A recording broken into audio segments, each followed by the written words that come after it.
Have you ever wondered why you talk to yourself when you're trying to figure something out? Or maybe why a quiet Friday night at home sounds way better than a big party? Well, it turns out those little habits aren't random at all. Psychology tells us they're actually signals, little clues about the incredible way your mind is wired. And that really brings us to the big question we're diving into today.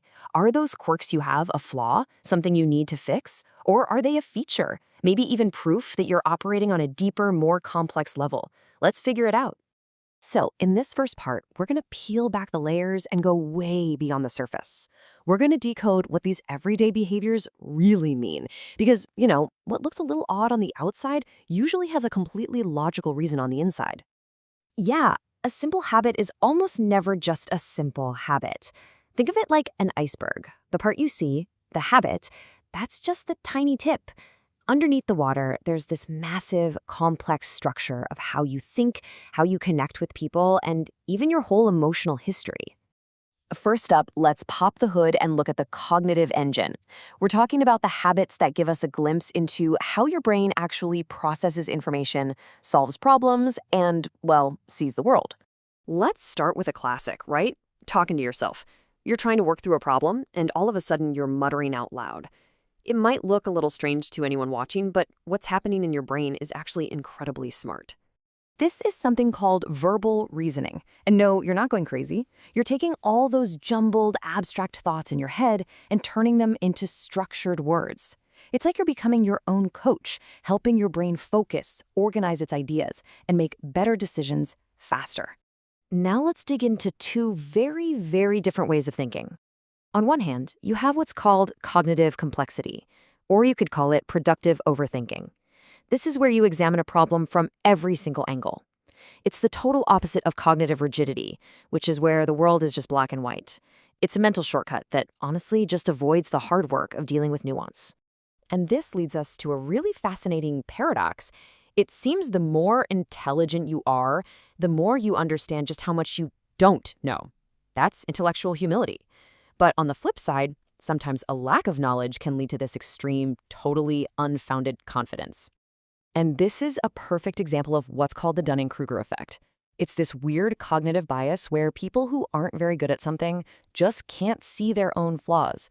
They literally don't have enough knowledge to even recognize their own mistakes, which is why they can argue with such absolute certainty even when they're completely off base. Okay, so that's how we think. Now let's switch gears and see how all that internal stuff affects our social lives. How does a complex mind handle the world of other people? So, if you're someone who feels totally drained by small talk, or you just genuinely love your own company, you've probably been called antisocial at some point. But you know what? Psychology has a very different take on that. Here's the key. It's not about avoiding people. It's about avoiding shallow, meaningless interactions. For a brain that's wired to seek depth, small talk is just exhausting. Solitude isn't about being lonely. It's the quiet space you need to recharge your batteries and actually think. Your standards for connection are just higher. It's all about quality, not quantity. All right, here's another one that really goes against the grain these days. In a world that is constantly screaming for attention, some people just stay quiet. They're not posting a million selfies, and they might just let their birthday pass by like any other day. What's that about? This isn't about being shy. It's actually a sign of a really strong inner world. These people are driven by internal validation. They don't need likes or birthday wishes to feel good about themselves. It's a sign of secure self-esteem. They're choosing peace over performance and protecting their mental energy from all that social pressure. Now we're going to get to the deepest layer of all, our emotional blueprint. This is where we look at how our past experiences, especially the ones from childhood, quietly shape our adult habits in ways we might not even see. So many of our most stubborn adult behaviors aren't really choices we made consciously. They're adaptations we learned a long, long time ago. This is especially true for people who had to grow up way too fast. Their emotional history built a very specific kind of person.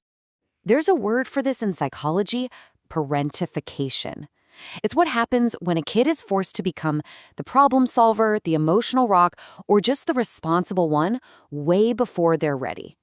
Their brain basically adapts to survive, and it learns to push its own needs to the side. And this process often leads to what's called hyper-independence. It all starts when a child learns that grown-ups aren't always reliable. So as a survival tactic, they learn to rely only on themselves. Then, as an adult, that pattern is just stuck. It's not that they hate help, it's that deep down, they just don't trust that it's gonna stick around. Okay, so when we put all of these pieces of the puzzle together, the cognitive, the social, and the emotional, we start to see a much, much clearer picture of the whole person. So, what's the big takeaway from all this? It's that your quirks are not flaws. They're actually logical, adaptive responses to a mind that thinks deeply, connects selectively, and maybe learned how to be strong long before it learned how to be soft. And I think this quote just sums it all up perfectly. Being different isn't a bad thing. In so many cases, it just means your mind is working differently, with a whole other set of priorities. More awareness of everything around you, more sensitivity to the little details, and a lot more depth in how you process it all. So I'll just leave you with this question. Now that you can see some of these underlying patterns, the why behind the what are you going to start looking for, both in yourself and in the people around you? I really hope this gave you some new ways to think about things. Thanks for tuning in.